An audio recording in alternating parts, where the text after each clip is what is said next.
Assalamualaikum warahmatullahi wabarakatuh. Alhamdulillah, wassalatu wassalam ala rasulillah Muhammad ibn Abdillah wa ala alihi wa sahbihi wa mawala, amma ba'd. Rabbi shrah li sadri wa yassir li amri wahlul 'uqdatam min lisani yafqahu qawli.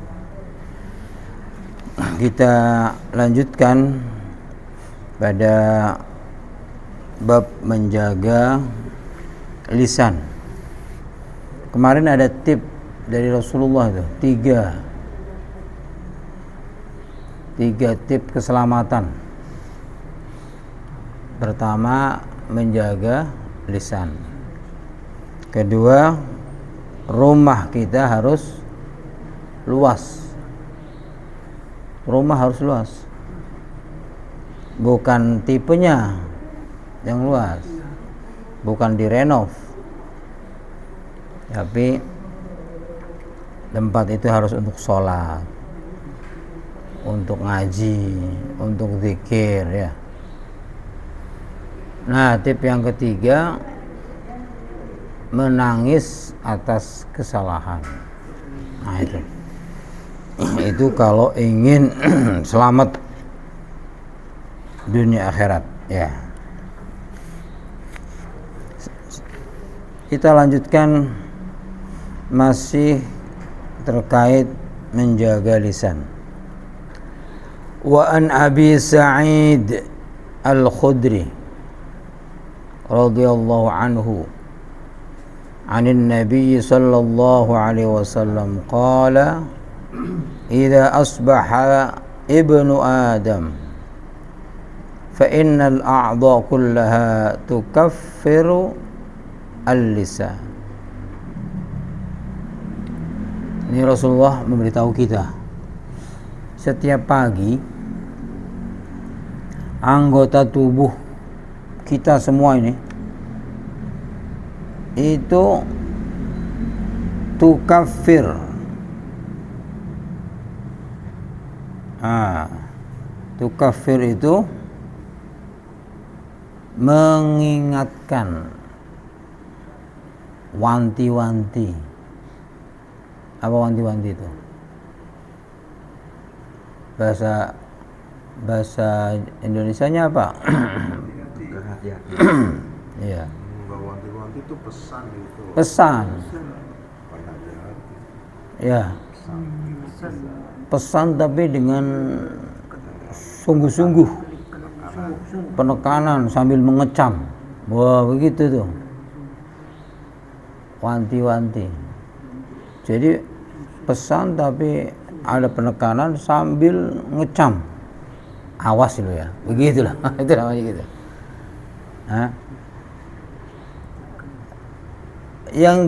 Yang diwanti-wanti siapa? Al-lisan, lidah. Jadi di tangan kita ngomong ke lidah, mata kita ngomong ke lidah, kaki, kepala, semua mengingatkan lidah kita. Setiap pagi itu. Ini bahasanya begini. Idza asbaha, ketika pagi hari, ibnu Adam, seorang anak Adam, fa innal a'dha kullaha, maka setiap anggota tubuh kita semuanya, kata Rasulullah, kullaha, semuanya ngomong, tukaffirul lisan, mewanti-wanti lisan. Apa yang dikatakan oleh mereka? Apa yang dikatakan oleh tangan? Apa yang dikatakan oleh kaki, kuping, kepala? Mereka mengatakan, ittaqillaha fina, bertakwalah kamu kepada Allah, ya, kepada Allah, karena kita semua, ya, kamu itu berada di dalam kami semua, ya, kamu itu ada di dalam, ya, anggota tubuh kami semua. Kamu tuh bareng bersama kami. Satu kesatuan. Nah, satu kesatuan. Maka kamu harus bertakwa. Masya Allah. Fa innama nahnu bika. Sungguh kami tergantung kamu. Begitu. Sungguh kami semua ini tergantung kamu. Fa in istaqamta, kalau kamu istiqomah, lurus, enggak bohong, omonganmu sesuai, istaqomna, kami juga akan lurus. Masya Allah. Ya. Lah ini Rasulullah menghabarkan seperti ini, berarti beliau itu diberitahu Allah. Jadi benar-benar anggota tubuh kita itu nasihatin lisan kita. Fa in i'wajta fa in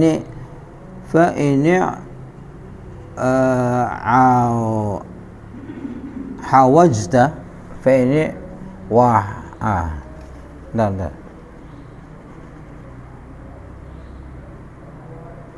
fa in wajajta, jika kamu itu bengkok.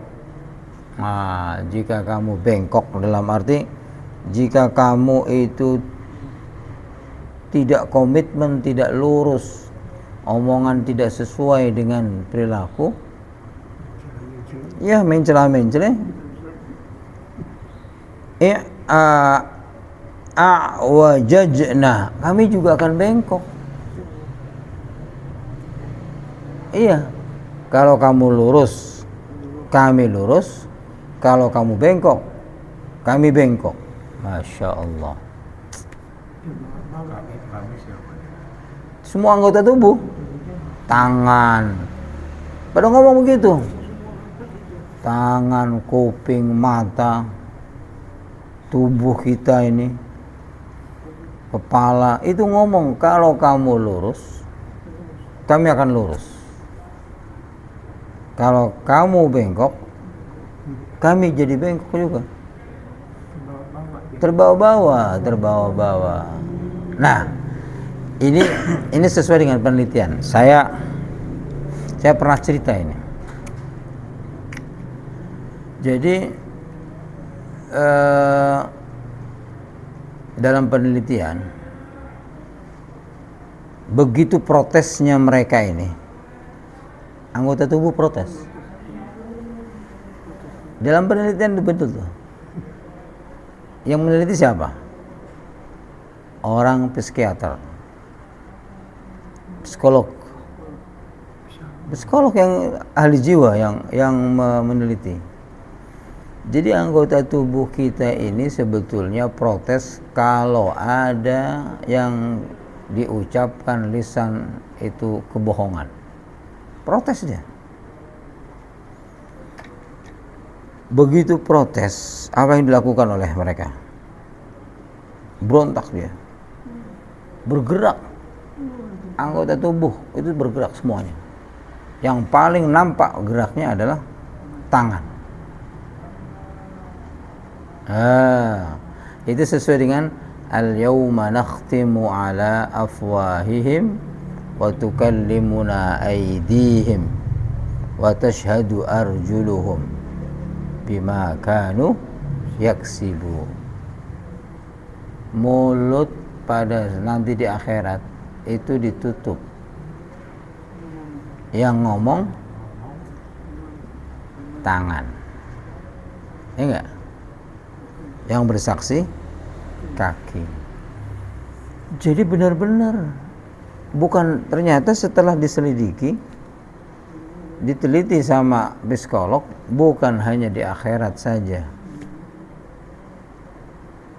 di dunia pun tangan sudah ngomong. Melalui apa? Melalui apa? Sidik jari. Sidik jari. Sidik jari itu di dalam ayat lain mengatakan begini. apa namanya? Antaqanallahu alladzi antaqa kulla syai'. Nanti di akhirat itu yang ngomong bukan hanya tangan, kulit kita itu ngomong. Nah, salah satunya sidik jari tadi. Sehingga orang itu protes, kamu kenapa ngomong? Loh, saya ngomong itu ya dibikin Allah yang ngomong. Yang bikin ngomong saya itu Allah. Antaqanallahu alladzi antaqa kulla syai'. Allah yang bikin aku ngomong dan yang bikin semua itu ngomong, berbicara. Ya. Jadi kulit protes. Kulit itu protes, akhirnya ngomong dengan sidik jari. Dan tangan ini refleks bergerak. Nah, begitu refleks, terus dia dalam yang saya baca itu Pak Fikri, yang paling nampak itu anak kecil. Anak kecil kan lurus ya, orangnya kan, anak itu kan masih suci ya. Kalau dia lagi bohong Pak Fikri, tangannya benar-benar bergerak. Misalnya nih, dilarang orang tuanya makan es atau minum es beli es di sekolah, ya kan? Begitu pulang sekolah ditanya ini sama orang tuanya, kamu tadi minum es nggak? Enggak tapi garuk-garuk. Enggak Bu, bener enggak. Ini tangan nggak bisa dibohongin nih, liar dia. Enggak Bu, bener.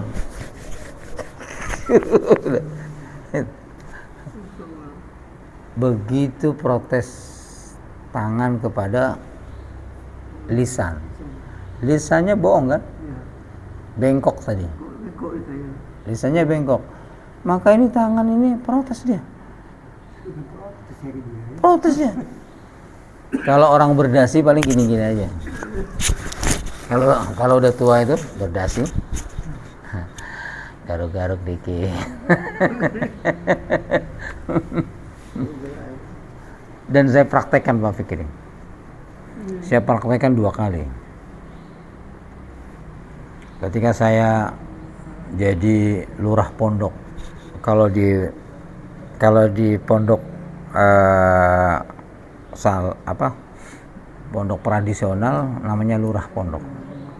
Kalau di pondok modern namanya pengasuhan.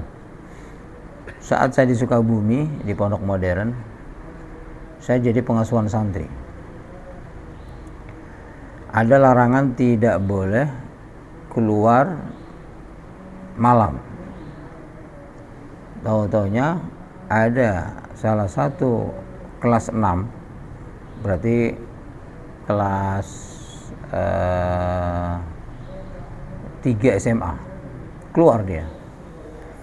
Begitu keluar ketahuan oleh mata-mata kita kan. Kita panggil lah, kita sidang. Kamu semalam keluar? Enggak Ustaz. Bener? Enggak. Ini tangan tuh, ini belum dia berusaha menetralisir. Tapi sebetulnya tangan itu sudah mulai, wah, pokoknya gini-gini tuh. Udah mulai ini. Kamu bener? Enggak. Tangan itu mulai gini. Ini saya baru baca artikel tadi kan. Gimana caranya nih? Dia jelas bohong nih orang ini. Tangannya udah mulai gerak-gerak tuh. Enggak Ustaz. Benar kamu tuh? Benar enggak Ustaz? Marah-marah tangan itu. Gimana caranya? Nah, dalam itu dikasih tahu itu. Dalam caranya itu dikagetkan. Ini kan berarti sama ngancam tadi kan? Ini hadisnya tuh. Lidah itu memang harus diancam baru dia akan lurus dia. Coba diancam, diwanti-wanti. Akhirnya meja itu saya gebrak. Kamu pergi kan? Iya ya Ustaz. Langsung ketika iya ya Ustaz. Wow ya Allah. Loh, ini hadisnya ada ini ternyata. Anggota tubuh kita itu nasehatin dan lisan itu bisa diluruskan dengan dikagetkan. Baru dia ngomong lurus. Wah, kamu benar ya? Iya Ustaz. Wah, yang tadinya tidak ya, iya Ustaz. Sekali itu saya praktekkan. Begitu saya di Kudus, saya jadi lurah pondok. Jadi ketua santri. Ada anak kecil, biasa anak kecil itu kan kadang-kadang apa ya, yang suka ngambil barang orang tuh. Penyakit apa namanya itu? Laptop ya. Ngambilnya dikit-dikit memang. Ya 100 perak. Sampai 100 perak sekarang itu ya sekitar 5.000. Ngambil gitu kan. Resah, ini satu pondok ini. Resah. Akhirnya suatu saat ketahuan sama teman, dilaporlah ke saya. Karena sesama teman kan nggak mungkin menghukumi kan. Akhirnya udah kita panggil tuh. Anak kecil masih SD. Kamu kalau dikirimin orang tua berapa? Dia ngajib sekian. Kok kamu sering jajan gimana tuh? Gitu kan. Ya saya irit-irit, masa jajan setiap hari kan? Ini kamu nggak ngambil barang orang? Enggak Ustaz. Wah, enggak Ustaz. Bener, nggak ngambil duit teman-teman? Enggak Ustaz. Tapi tuh ngomong enggak itu ini gelisah banget tangan ini. Masih anak kecil tuh, akhirnya lebih refleksnya lebih ini. Guar. Enggak Ustaz. Itu benar-benar itu. Enggak Ustaz. Enggak ngomong enggak, tapi tangan ini protes. Tangan ini protes sama lisan. Jadi tangan ini dan sebetulnya semua ini, pokoknya gelisah. Jadi tubuhnya itu protes, mengecam lisan. Ternyata saya baru tahu hadisnya ini. Itu udah di penelitian itu. Protes ini,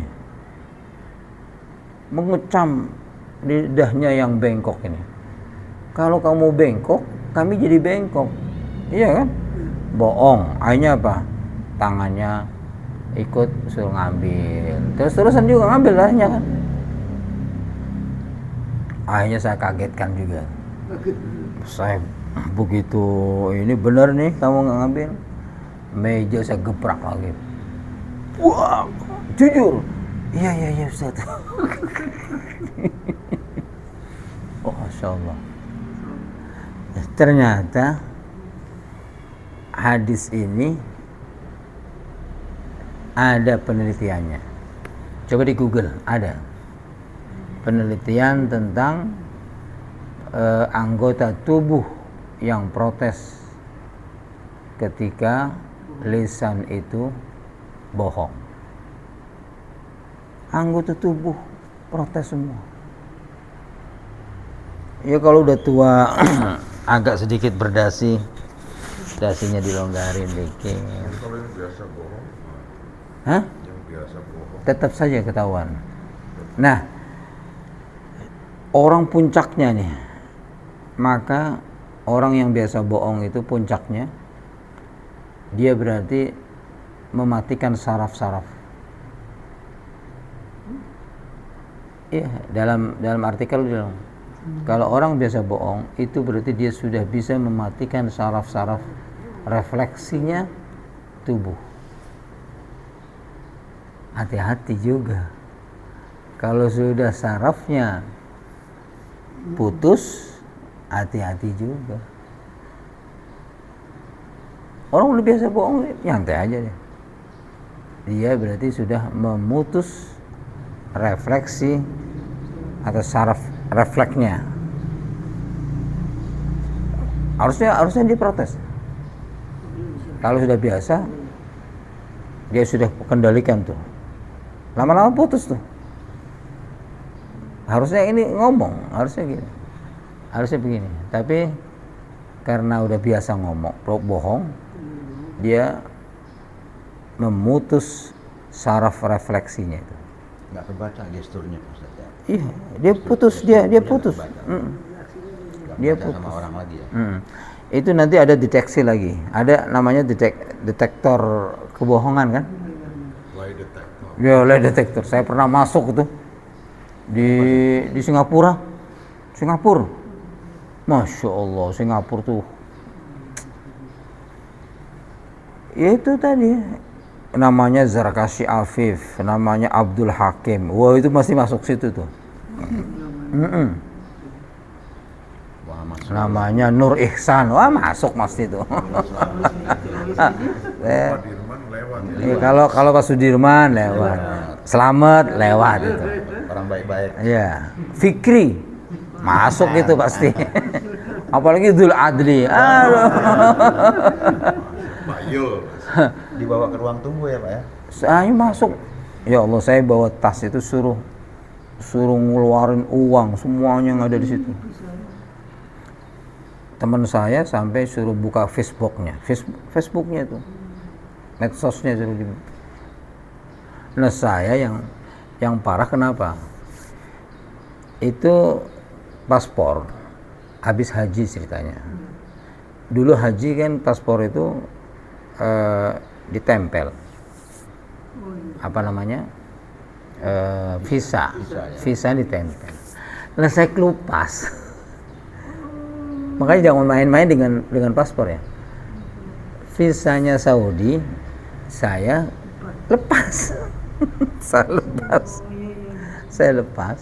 Hanya kan klet. Bekasnya lem kan? Klet. Nanya dia, ini kenapa nih paspor? Kok lempet? Kamu pernah kemana? Bus gitu. Ini dulu saya haji. Gitu kan. Ini saya haji.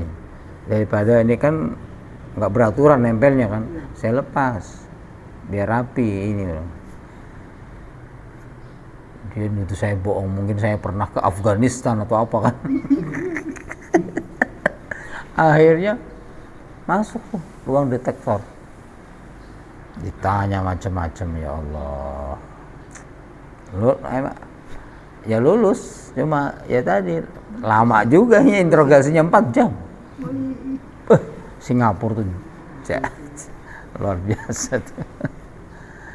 Makanya kalau punya paspor jangan pernah nyopot apapun dari paspor. Udah biarkan apa adanya.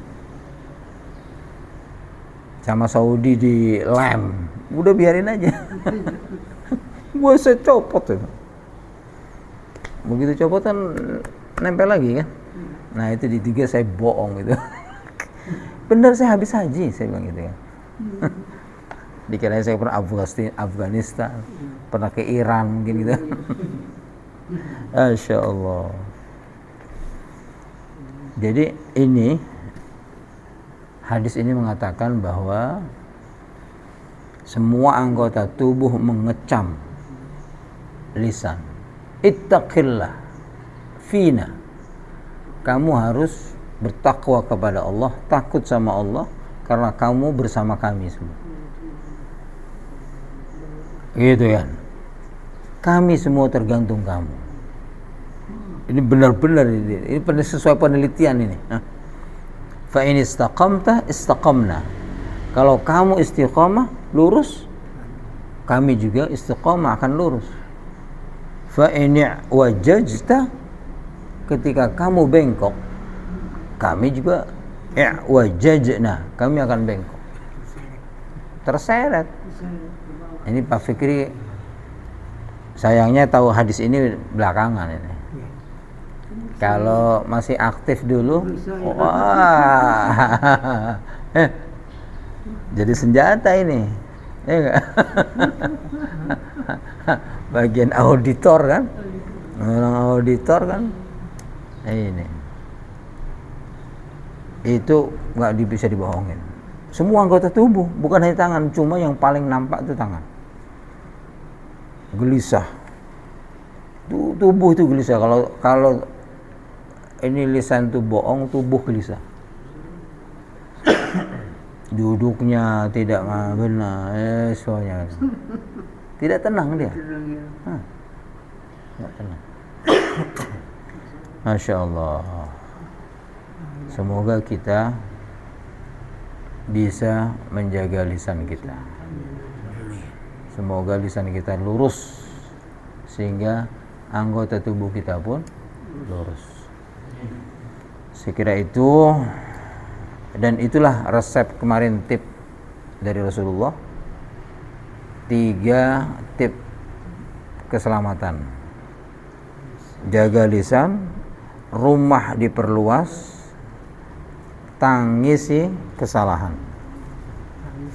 Ya, insyaallah itu akan selamat dunia akhirat. Amin ya rabbal alamin. Kita tutup dengan kafaratul majlis. Subhanakallahumma wa bihamdika asyhadu an la ilaha illa anta astaghfiruka wa atubu ilaik. Assalamualaikum warahmatullahi wabarakatuh.